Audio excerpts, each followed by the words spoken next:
The phone on the nurse's station wouldn't stop buzzing. It rattled against a cold, half-finished Starbucks cup, the kind with a melted ring of ice at the bottom. In the hallway, a boy's monitor kept doing that soft, steady beep that makes your stomach tighten even when nothing is wrong. A man in an expensive suit stared at the glass wall of the pediatric ICU like he could force it to change. His knuckles were white around a crumpled visitor badge. On the other side of the glass, his son's eyes fluttered open for a second, unfocused, then shut again like they were too heavy to carry. And then, behind the man, the janitor, mop bucket, key ring, plain gray hoodie, stopped walking. He looked at the chart clipped outside the room, then at the boy, then back at the man. "I can," he whispered, like he wasn't sure he was allowed to say it out loud. The man's head snapped around. "What did you just say?" The janitor swallowed, eyes steady but scared. "I think I know what's happening to him. I think I can help." They called the place St. Bridget's Children's, but everyone who worked there just said St. B's, like it was a person you couldn't get rid of. It sat in the middle of Boston, all glass and clean lines and bright white lights that made every shadow look like a stain. Outside, it was late fall, gray skies, damp sidewalks, people hurrying with their shoulders up. Inside, the air smelled like sanitizer and old coffee and something faintly sweet from the gift shop that sold stuffed animals no kid ever asked for. Marcus Reed didn't have the kind of life people noticed. That was half the point, and half the problem. He worked nights as a janitor because nights were quiet. Nights didn't ask questions. Nights didn't look too long at his hands and wonder why a man mopping hospital floors had fingers that moved like he was still playing piano in his head. He pushed his cart down the same hallway every shift. Trash bags tied clean. Mop heads swapped on schedule. Gloves on, gloves off. A routine that made the hours pass without thinking too hard about what he didn't have. He didn't have a family in Boston. His mom was in Atlanta, still working at a daycare even though her knees hurt, still telling him she was fine like that word paid bills. Marcus didn't have a partner either. Not anymore. A year ago, he'd had a girlfriend named Tasha who liked to leave little notes on the fridge. "Don't forget milk, call your mama, you're doing better than you think." She'd also cried in the kitchen one night, not dramatic, just tired, and told him she couldn't be the only person in the room feeling things. He remembered standing there with a dish towel in his hands, looking at her like she was speaking another language. "I'm right here," he'd said. But he hadn't been. Not really. Now, his apartment in Dorchester was quiet in a way that made his ears ring. He rented a small one-bedroom with radiators that clanked like they were arguing with the walls. The window faced an alley where someone's dog barked at nothing at 3 a.m. His fridge was mostly condiments and a takeout box he kept forgetting to throw away. The only thing that made the place feel like his was a cheap, upright keyboard he'd found on Facebook Marketplace, wedged against the wall beside a folding chair. He didn't play it much. Not because he couldn't. Because when he did, the room filled up too fast. Memories, regret, all the stuff he kept boxed up so he could get through a shift without breaking in half. Money sat on his mind like a weight. It wasn't dramatic. It was constant. Rent. Utilities. His mom's prescription. The student loan he'd stopped paying when he dropped out of community college. Every time he checked his bank app, his stomach did that little drop like a roller coaster, except there was no fun part after. So he worked. He kept his head down. He took overtime when they offered it. He let his supervisor, a tired woman named Cheryl, call him sweetie, and tell him he was reliable like that was the highest compliment a man could earn. On a Tuesday that felt like every other day, Marcus came in for his shift at 7 p.m. The lobby had already quieted down, but the waiting areas never emptied. There were always families camping out with their bags and blankets, trying to look brave, trying not to fall apart in public. Marcus moved around them like he was invisible. Sometimes he liked that. Sometimes it made him feel like he could disappear for real and nobody would notice until the floors got sticky. He was emptying a trash can outside the pediatric ICU when he heard yelling. Not the kind of yelling that meant something violent was happening. The kind that meant someone had hit the end of their rope and needed the world to know. I don't care what the scans show, a man's voice said, sharp and tight. He is not okay. He's been through 100 doctors. 100. Are you hearing me?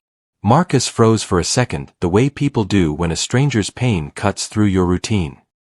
He looked down the hallway and saw a man standing near a glass wall, dressed in a black suit that looked like it had never touched a discount rack. His hair was neat, his watch expensive, but his eyes were wrecked. Red around the edges, like he hadn't slept. Like he'd been clenching his jaw so hard it hurt. A woman in scrubs stood a few feet away, hands up in that careful way doctors do when they're trying not to trigger somebody. Mr. Moretti, she said, voice calm but strained. We're doing everything we can. We've consulted neurology, infectious disease, cardiology, genetics. We're running every test that makes sense. And yet my son is still. The man stopped, like the word wouldn't come out. Like saying it would make it true in a way he couldn't survive. Marcus had heard the name before. Not because anyone at St. B's gossiped out loud, but because Boston was small if you listened. Moretti. People said it in the same tone they used for storms. Not always loud. Always cautious. Some folks said the Morettis were just rich, construction, property, investments. Other folks said there were reasons certain permits got approved fast, reasons certain people didn't testify in court. Marcus didn't know what was true. He only knew that power had a smell. Like expensive cologne on top of something sour. The doctor kept talking. Your son's symptoms are unusual. The episodes of confusion, the weakness, the tremors. She glanced at her tablet. They come and go. His labs are inconsistent. We're not ignoring you. We're stuck. Mr. Moretti's mouth twisted like he was trying not to cry and failing. Stuck is not an answer, he said. Marcus's first instinct was to move on. He was the janitor. People like Mr. Moretti didn't even see people like Marcus unless they needed something cleaned up. Doctors didn't want suggestions from a guy with a mop. Marcus had learned the hard way that speaking up in the wrong room got you labeled. Difficult. Weird. Overstepping. He pushed his cart forward again, wheels squeaking softly. Then he saw the boy. Behind the glass, in a bed too big for his small body, a kid with dark lashes and an 4 taped to his hand. Maybe 10. Maybe 11. His face looked pale under the fluorescent lights, like all the color had been rinsed out. A monitor beeped steadily beside him. There was a stuffed dog tucked near his elbow, the kind you get from a gift shop when you don't know what else to do with your hands. The boy's eyes fluttered open, unfocused, and Marcus felt something twist inside him, something sharp and old. Because he had seen that look before. Not on some stranger. On his little brother, Darnell, 15 years ago in Atlanta. Darnell had been 13, lanky and funny, always eating cereal straight from the box. Then one week he'd started throwing up for no reason, getting confused in the middle of sentences, stumbling like he was drunk even though he was just a kid. Their mom had taken him to doctor after doctor. Probably a virus. Maybe stress. Could be drugs. That one had made Marcus want to punch a wall. It took months before someone finally said the words that fit. A metabolic disorder. Something rare. Something that didn't show up clean in the first round of tests. Something that got worse when he didn't eat, when his body started breaking down its own muscle. Darnell had survived, but it changed their whole family. Their money. Their plans. Their trust in everything will be fine. Marcus hadn't thought about it in years, not directly. He kept it tucked away behind bills and shifts and silence. But looking at that boy behind the glass, it came rushing back like somebody kicked open a door in his chest. His hands tightened around the cart handle. He told himself not to be stupid. He told himself he was tired. He told himself he was projecting, that he didn't know anything about this kid, that he wasn't a doctor. Then he saw the chart clipped to the wall outside the room. Not the full record, but the quick summary. Diagnostic consults, symptoms listed in a clean font, a recent lab note highlighted in yellow. Marcus shouldn't have read it. He knew that. He didn't touch it. He just saw it. And one line made his stomach go cold. Elevated ammonia. Intermittent. His breath caught. He stared harder, like the words might change if he blinked. He heard his mom's voice from years ago, exhausted, whispering in a hospital hallway. They keep saying his numbers are weird but not consistent.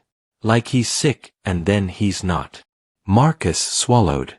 He felt sweat under his hoodie even though the hallway was cold. He pushed his cart another foot, then stopped. He looked at the boy. Then at the man in the suit who was trying not to fall apart in front of strangers.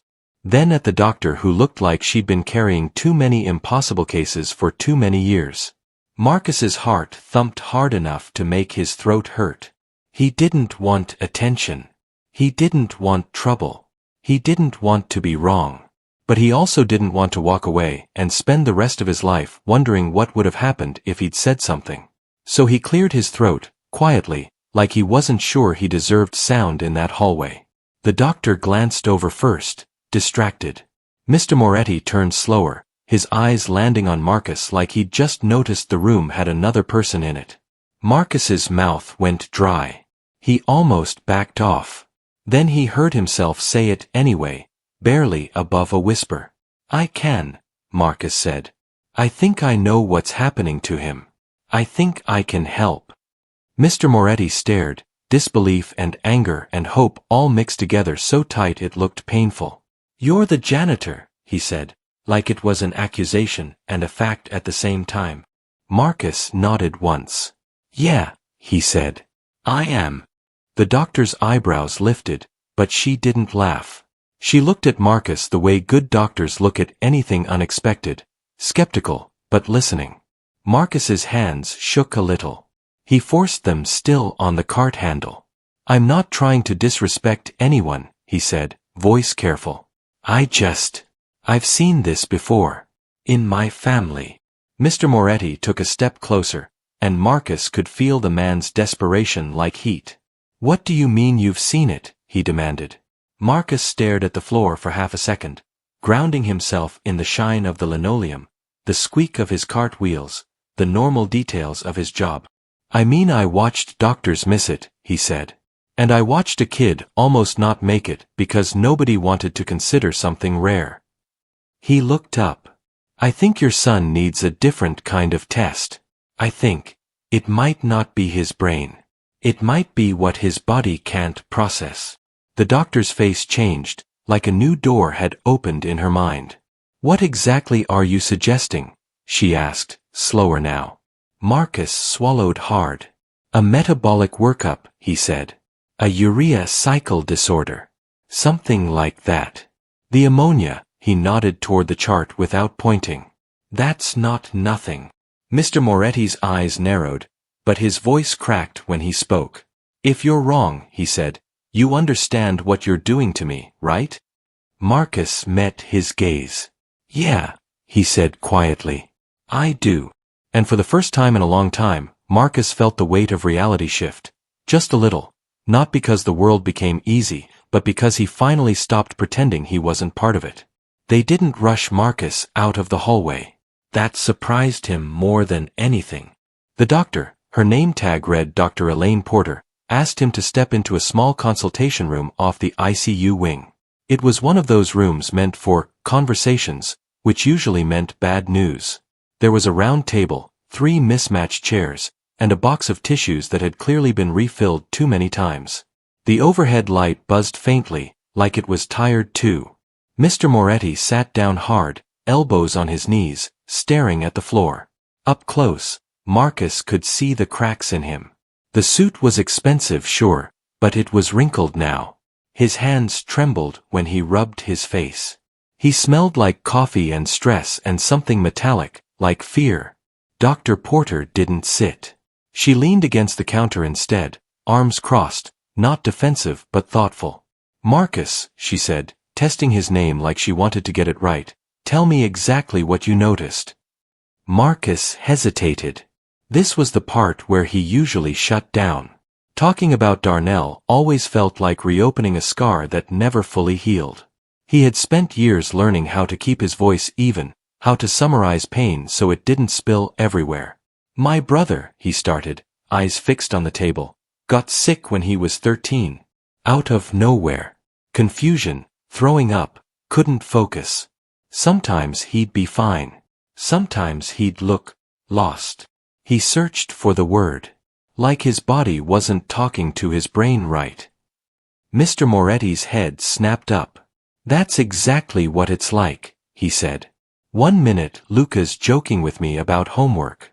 The next minute he can't finish a sentence. Marcus nodded. Doctors kept telling us it was stress or a virus.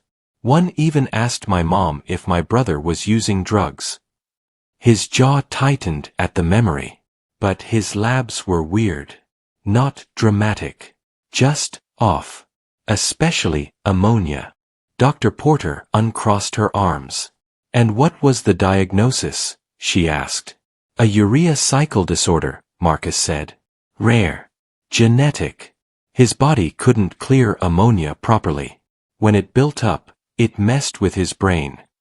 The room went quiet except for the hum of the light. Mr. Moretti let out a breath that sounded like it hurt. You're saying my son has something none of these people saw, he said, gesturing vaguely toward the ICU. And you figured it out by mopping the floors? Marcus flinched, but he kept his voice steady. I'm saying it's worth checking, he said. I'm not a doctor. I don't want to be treated like one. I just don't want you to miss something because it doesn't fit clean. Dr. Porter looked between them, then nodded once. We have done metabolic screening, she said slowly. But not as deep as what you're describing. His presentation is atypical. The fluctuations. She stopped herself, already thinking. It wouldn't hurt to expand the workup. Mr. Moretti stood up abruptly and paced the small room. 100 doctors, he muttered. 100 opinions. And the guy who cleans the hallways might be the one who saves my kid. He turned to Marcus, eyes sharp again. Why didn't you say something sooner? Marcus swallowed. Because no one asked, he said simply. And because I didn't think anyone would listen. The truth hung there, uncomfortable and plain. They ran the tests that night. More blood. More waiting. Marcus went back to work because that's what he did when he didn't know where else to put himself. He scrubbed floors that were already clean. He emptied trash cans that barely had anything in them. His phone buzzed once with a text from his mom, "How's work?" And he didn't know how to answer, so he didn't. Around 2 a.m., Dr. Porter found him in a supply closet, changing out a mop head. We're seeing something, she said, quiet but urgent. Not definitive yet. But enough that I want to bring in a metabolic specialist. Marcus leaned against the wall, the adrenaline making his legs weak. Okay, he said. He didn't smile. It didn't feel like the moment for that. Mr. Moretti came later, just before dawn. He looked worse than before somehow, like hope had given him something new to lose. They're adjusting his treatment, he said. Lower protein intake. For glucose. They're watching his ammonia levels. Marcus nodded. That's good, he said. Mr. Moretti stared at him for a long moment.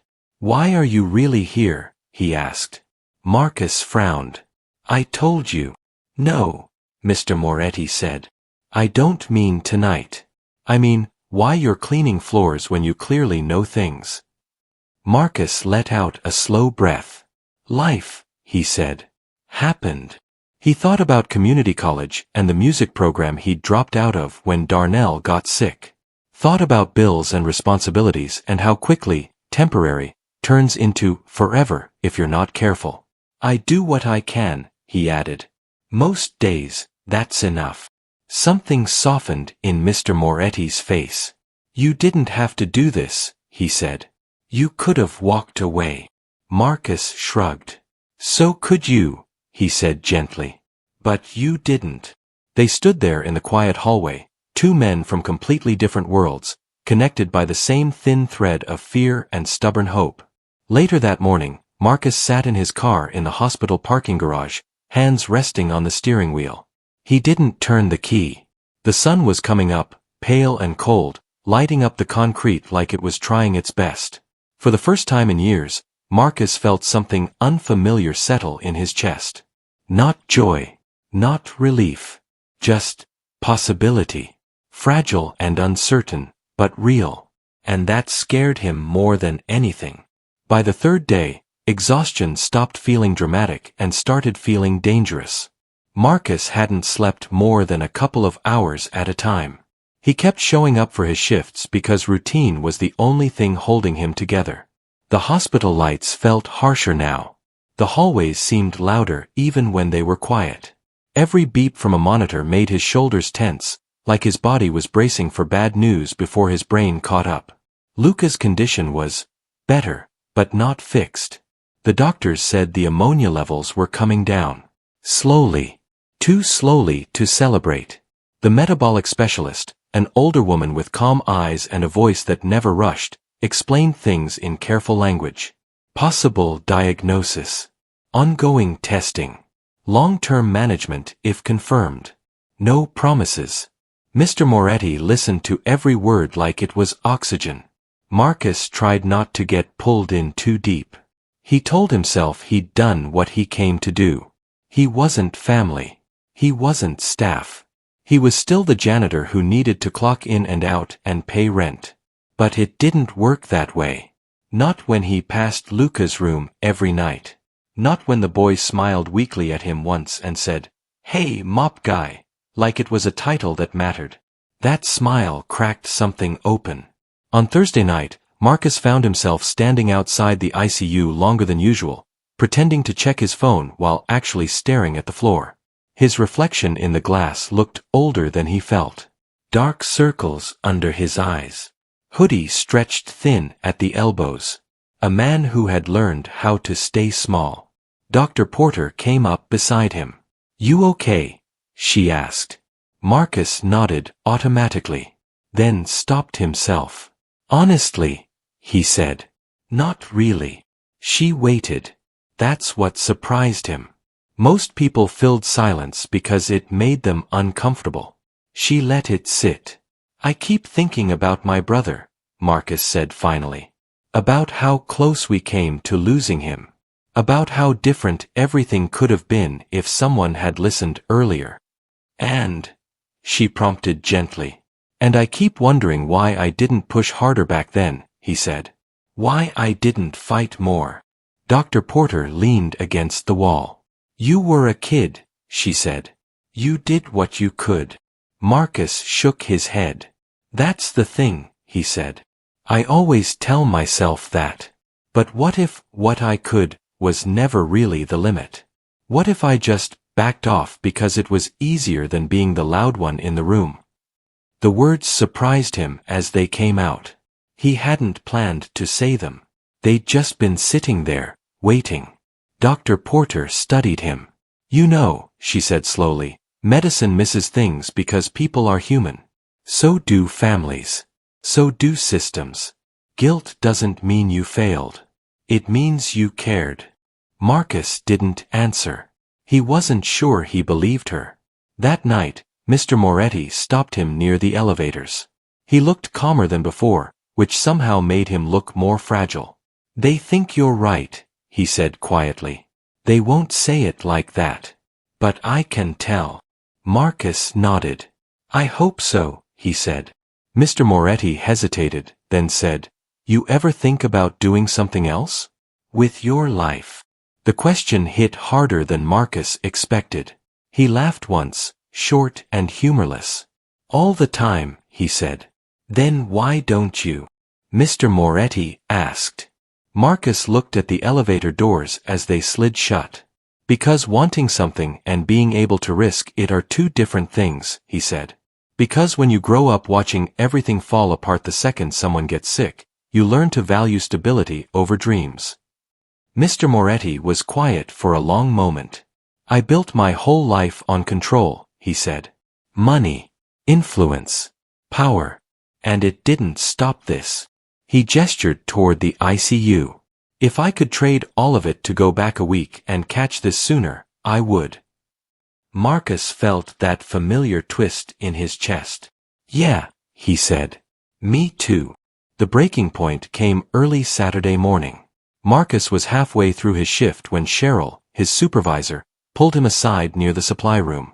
Her face was tight. We need to talk, she said. Marcus's stomach dropped. Okay.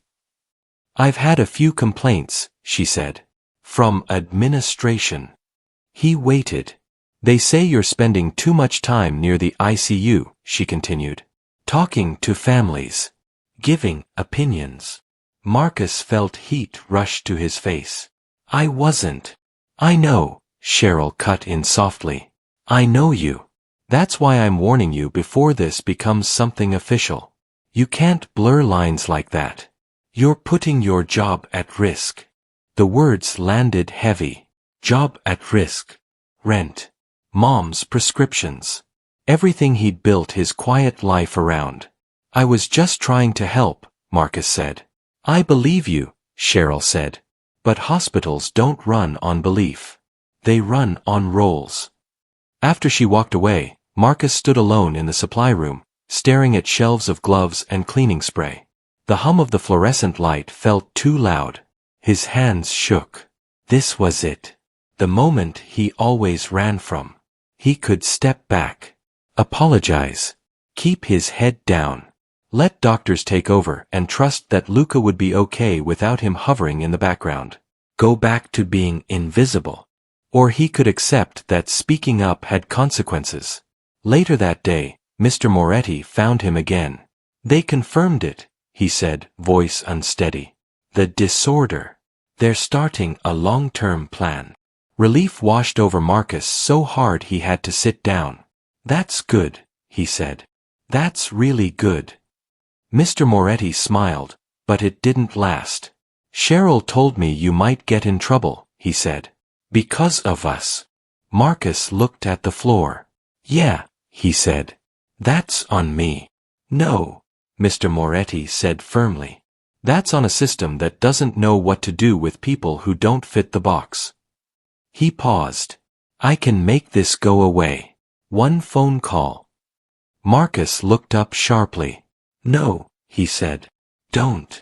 Why not? Mr. Moretti asked. Because I don't want favors, Marcus said. I want choices. There's a difference. The words surprised them both. That night, Marcus went home and sat at his keyboard for the first time in months.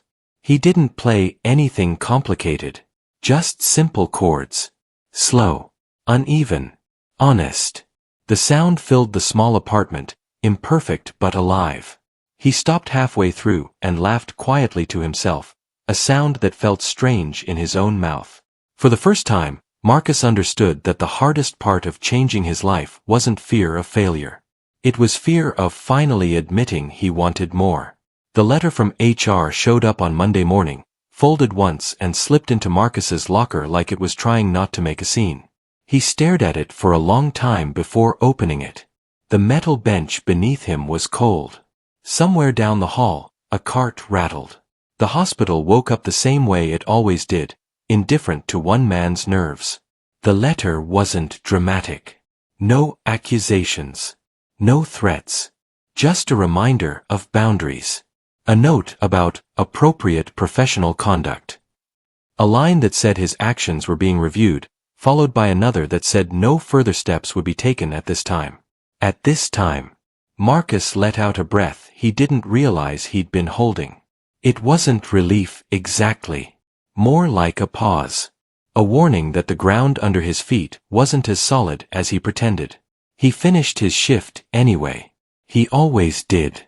Luca was sitting up when Marcus passed the room that night. Still pale. Still thin. But awake. A tablet rested on his lap, paused on a video game. His dad sat beside him, one hand wrapped loosely around Luca's wrist like he needed the physical reminder that his son was there. When Luca saw Marcus, he smiled. Smaller than before, but real. Hey, mop guy, he said. Marcus laughed softly. Hey yourself. Mr. Moretti stood when he saw Marcus, careful not to make it look like a big deal. He's asking questions again, he said. About school. About friends. About food. He shook his head. I didn't realize how quiet he'd gotten until now. Marcus nodded. That's usually how it goes, he said. You don't notice what's gone until it starts coming back. They stood there for a moment, the beeping monitors less urgent now, more like background noise. Life. Continuing. I meant what I said, Mr. Moretti said quietly. If you ever want help, real help, I owe you. Marcus met his eyes. I know, he said. And I appreciate it. But I think I need to do the next part on my own. Mr. Moretti studied him, then nodded. That's fair. A week later, Marcus filled out an application he'd been avoiding for years. It wasn't glamorous. A local community college program. Evening classes. Music therapy fundamentals. The kind of path that didn't promise fame or money, just usefulness. He sat at his kitchen table, laptop open, coffee going cold beside him, heart pounding like he was about to confess something out loud. He almost closed the browser twice. Instead, he clicked submit. Nothing magical happened. No music swelled. No one knocked on his door to tell him his life had changed. The radiator clanked. A siren passed somewhere outside. The world stayed exactly the same. But Marcus didn't. At work, he kept his head down again, but differently this time. Not smaller. Just steadier. Cheryl noticed. One night, as they passed each other in the hall, she said, "You doing okay?" Marcus nodded. "Yeah," he said. "I am." And for once, it wasn't a lie. He visited his mom in Atlanta that weekend. Sat at her kitchen table, the same one he'd grown up eating cereal at, and told her everything. About Luca. About the tests. About almost getting in trouble. About the application. She listened without interrupting, hands folded, eyes shining in that way that meant she was trying not to cry. "I always wondered when you'd stop hiding," she said softly. Marcus laughed, embarrassed. "You make it sound so obvious." "It was," she said. "To me." On Sunday night, before he flew back, she hugged him longer than usual. "I'm proud of you," she said. "Not because you helped some rich man's kid. But because you finally helped yourself." Back in Boston, Marcus ran into Dr. Porter in the hallway one last time before her shift ended. "Luca's stable," she said. "We're discharging him soon." "That's great," Marcus said. She hesitated, then smiled. "You know," she said, "you changed the way a lot of people think around here. Not officially. But it matters." Marcus felt warmth spread through his chest. "Thanks," he said. "That means more than you know." Months passed. Life didn't become easy. Classes were hard. Money was still tight. Some nights, Marcus came home exhausted and questioned every choice he'd made. But now, when he sat at his keyboard, he played without stopping himself. When he helped classmates practice, he listened in a way he never had before. Fully. Honestly. One evening, he walked past St. B's on his way to the bus. He paused, just for a second, watching families come and go through the sliding doors. Fear and hope walking side by side like they always had. He realized then that he didn't need a big ending to prove anything. Sometimes the win was small. A boy going home. A job not lost. A dream picked back up before it disappeared for good. Marcus got on the bus and found a seat by the window. The city lights blurred as it pulled away.